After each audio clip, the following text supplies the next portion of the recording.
Hey everybody, this is Dan. I want to share one more chess puzzle with you from a book co-written by Susan Polgar called Chess Tactics for Champions. And once again, it's highly recommended for anybody who's moved kind of past beginner level and into a more intermediate level.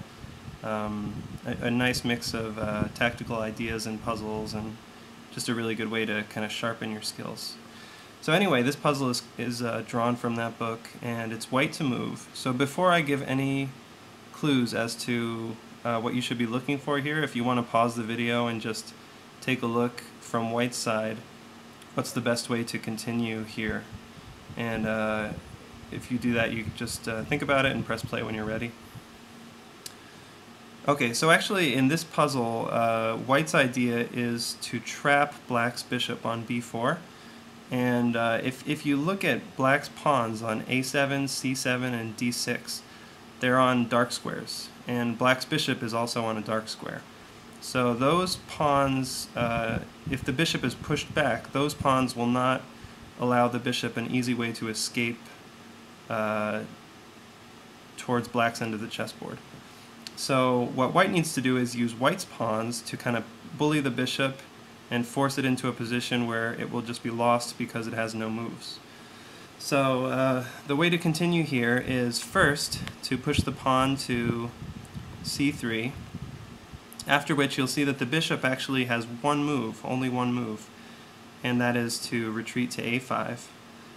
And after that, the white pawn on b2 pushes to b4, leaving black once again with just one move to save the bishop, and that is bishop to b6, after which white moves the a4 pawn up one square to a5, and the bishop is trapped.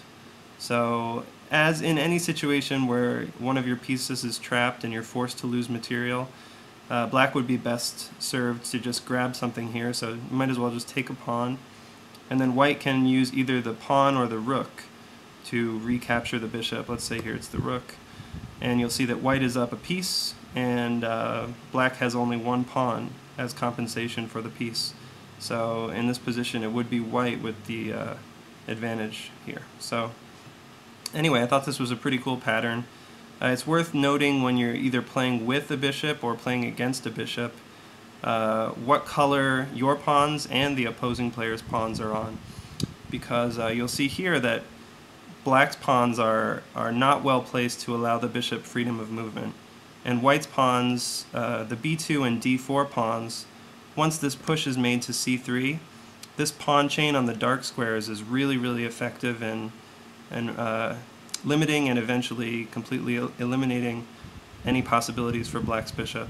So you'll see once again pawn to c3, bishop to a5, pawn to b4, bishop to b6, and pawn to a5, and then the bishop can do no better than to just grab a pawn, and that leaves black down material, down 2 points in material.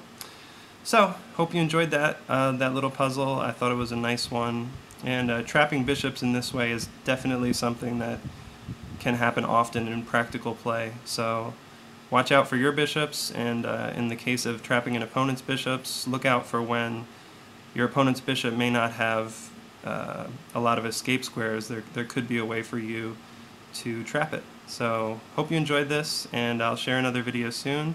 Thanks as always for all the support and all the views and the feedback. So thank you very much.